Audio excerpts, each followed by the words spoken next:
Hey guys, I want to take you through the saw unboxing and setup. When I packed them, I've packed them with the blade guard and the blade removed to prevent damage. They're a little fragile, so we didn't want anything happening during the shipping. So once you get your saw, you'll have to do a little bit of a assembly and setup, but I'm going to take you through all that. When you get the saw, this is what it's going to look like out of the box. Inside, underneath the table, will be your accessories packed in here, individually wrapped. When you open it up, you will find your power supply in a box, your power cord, the blade guard assembly, and your blades. The blades are a 0.millimeter sintered thin blade, and then two electroplated ultra thin 0.3 millimeter blades. These are very, very small, thin, flexible blades, great for using on precious materials, stuff that's really valuable, so you don't waste a lot of material.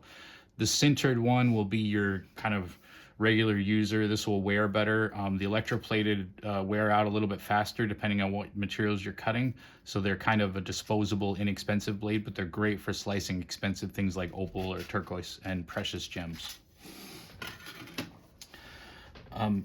Inside, you have the arbor assembly.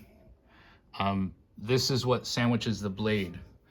The arbor assembly, I've taken this one out to show you, is in two pieces.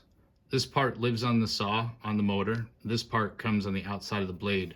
Inside there's a machined recess that's 20 millimeters for the blade. The blades need to fit right over that area right there. They're nice tight fit.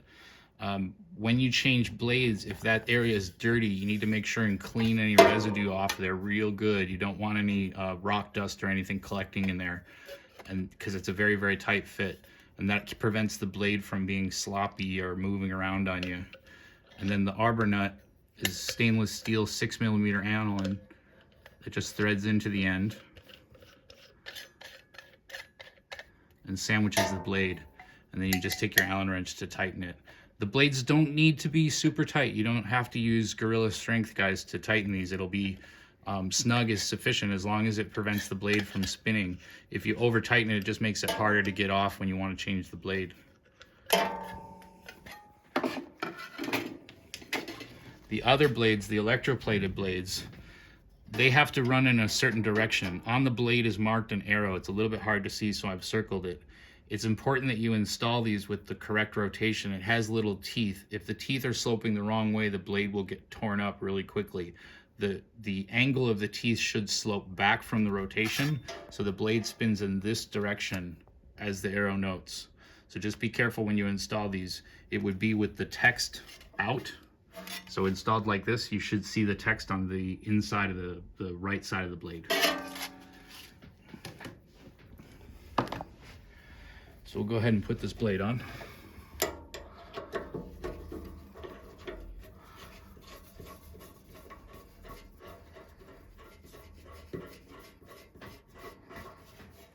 So we'll put on the sintered blade, so it doesn't matter which direction this one goes.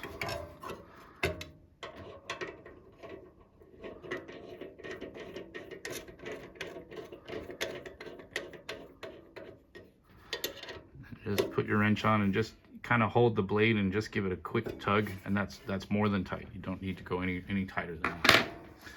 And then you can put your top on, and the top just slips right in. And what you want is for the blade to be basically centered in the kerf opening. The way to adjust that is with the arbor nut. It has a set screw on it right here. And in order to change that position, you loosen this set screw here, and you can adjust the blade in and out, side to side, to get it centered. And then you tighten it back down. It takes a little bit of trial and error sometimes to get it in the right spot. But you see now I've got it nice and centered in the middle. Not too close to either side is ideally where you want to go. And then the next step is to put on the blade guard assembly. The blade guard goes here. You have to loosen these two screws here and remove them.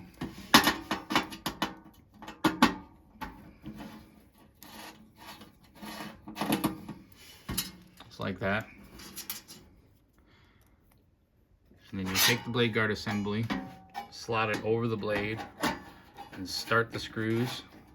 You don't want to tighten them down, you just want to get them just barely so that they're sloppy loose.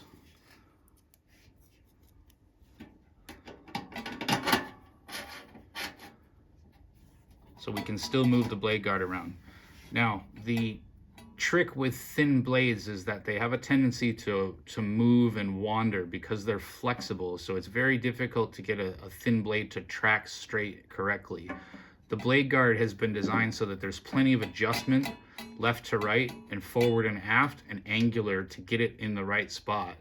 And so what I usually do is I'll get it where I think it needs to be and then just barely snug it down, just tighten one of them, and then I'll turn the saw on and note if it's rubbing against the blade guard. If you'll hear rubbing, you'll hear a noise like that, like a grinding noise, and you can just manually move it until it spins freely without touching, and then you can lock it down and tighten it.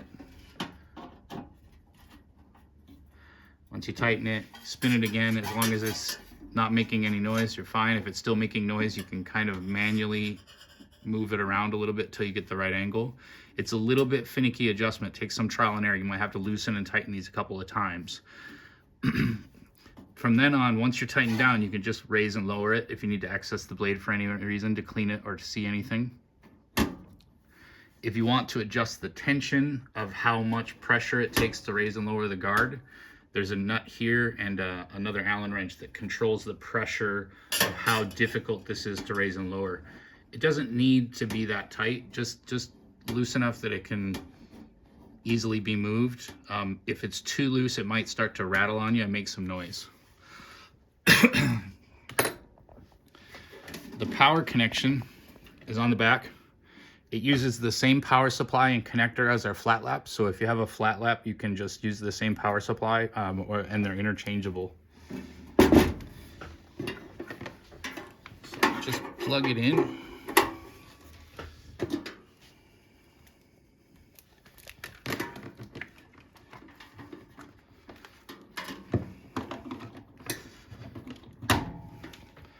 When you first use it, you'll take the top off.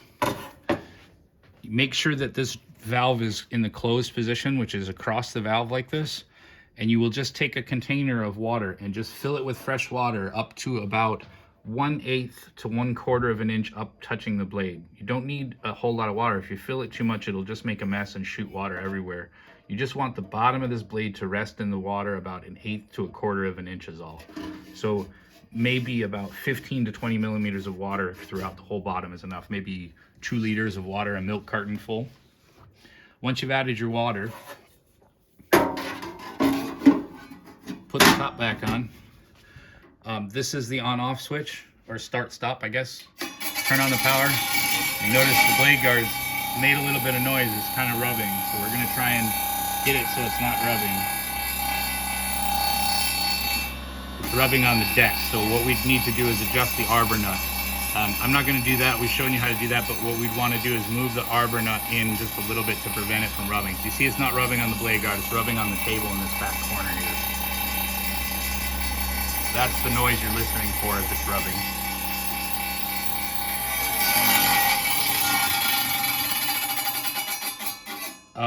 This is the speed adjustment here. This can control your variable speed, so you can control it down to just a crawl or anywhere in between.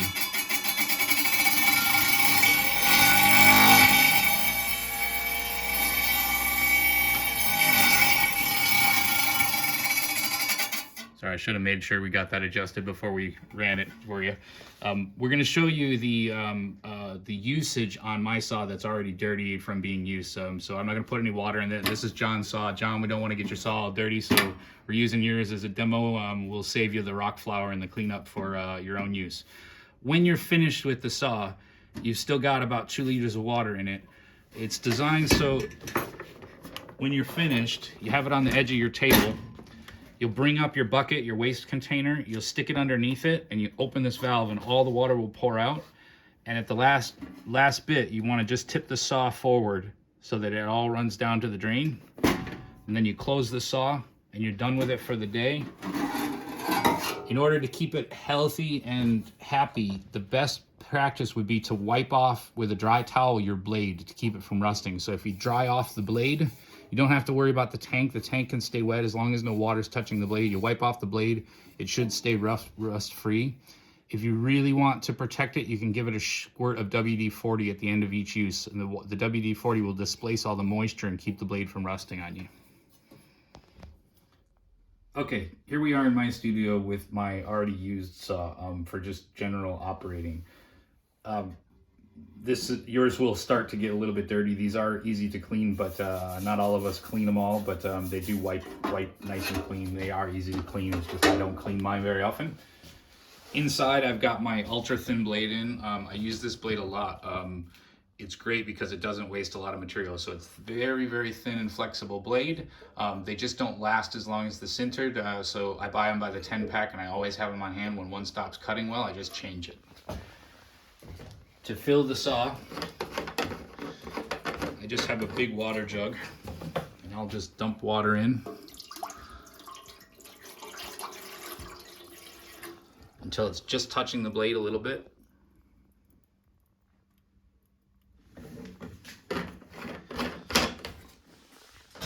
If you're doing a lot of cutting, you may have to top off water, add water when it stops bringing it up the blade. You'll notice if it'll start cutting dry, it'll start to be dusty instead of wet. If you do add water, you can just pour it directly in the top, or you can stop and remove the top and pour it in. This is what it should sound like when it's adjusted without the grinding noise, no rubbing. Nice and quiet when you're not cutting, nearly silent.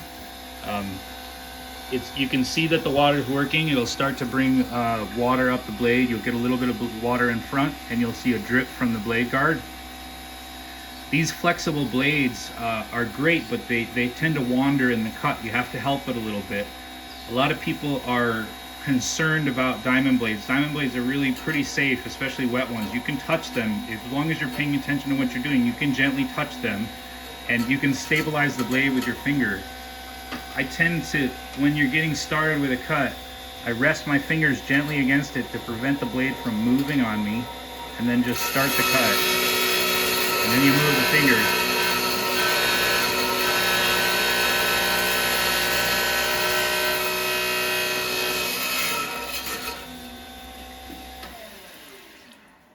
A little hard to talk over the machine. So again, I use my fingers to stabilize it. I'm not touching where the diamonds are on the front, I'm touching on the smooth part, and I can just control where the blade is, and it helps the blade find a straight position. Once the blade's started and in the curve, it tends to stay there so you can move your fingers. But just to get it started, it's good to stabilize these ultra thin blades with your fingers. Don't have to do that so much with the sintered, but a little bit sometimes if you're trying to hit a very specific spot on your stone, that's when it's helpful to be able to do that, to put it exactly where you need it and keep it from moving. Otherwise, you start the cut and it tends to wander until it finds the curve. When you're finished, you can pop the top off. If you're really into clean, you can clean it all, wipe it all down, get it all nice and neat. This is the drain again. We're gonna take our waste bucket, and I just hold it up underneath it, open the valve, grab the back of the saw, and just dump the water out. You want to do this after you're done using it for the day. You don't want to leave water in it because the blade will rust. So when you're done, it's important you remember to drain it fully.